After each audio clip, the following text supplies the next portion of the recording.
एक डॉक्टर को 15 वर्ष के एक बच्चे के बेहद ज़रूरी ऑपरेशन के लिए अस्पताल बुलाया गया। डॉक्टर जल्दी से अस्पताल पहुंचे और ऑपरेशन रूम की तरफ जाने लगे।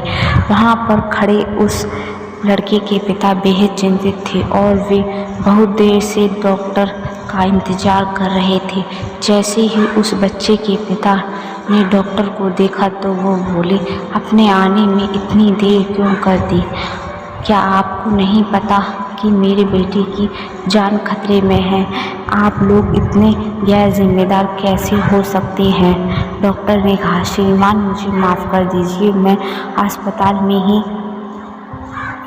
अस्पताल में नहीं था और जैसे ही मुझे फ़ोन आया मैंने जल्द से जल्द अस्पताल पहुंचने की कोशिश की है। क्या आप शांत हो जाइए ताकि मैं आपके बेटे का इलाज कर सकूं? लड़के के पिता ने कहा, शांत हो जाऊं? क्या आपका बेटा यहाँ लेटा होता और मौत से लड़ रहा होता तो क्या आप शांत हो जाते? डॉक्टर ने कहा, मिट्टी से हम आए थे और मिट्टी में ही मिल जाना है। डॉक्टर किसी के भी जीवन को लंबा नहीं कर सकते। श्रीमान, आप भगवान से अपने बेटे के लिए प्रार्थना कीजिए।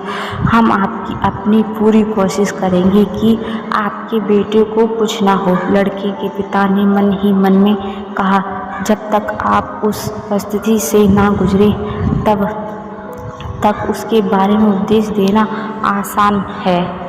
कुछ घंटों के ऑपरेशन के बाद डॉक्टर बाहर आए और लड़के के पिता को कहा, भगवान का शुक्र है कि आपका बेटा अब सुरक्षित है। आपको कुछ भी पूछना हो तो कृपया नर्स से पूछ लीजिएगा। इतना कहकर डॉक्टर जल्दी से वहाँ से चले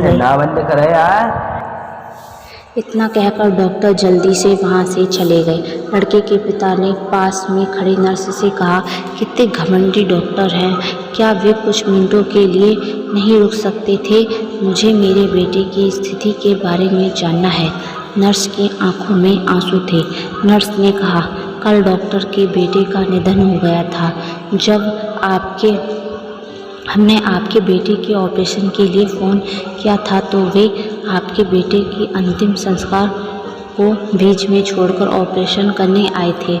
अब लौटकर वे अपने बेटे के अंतिम संस्कार के कार्य को पूरा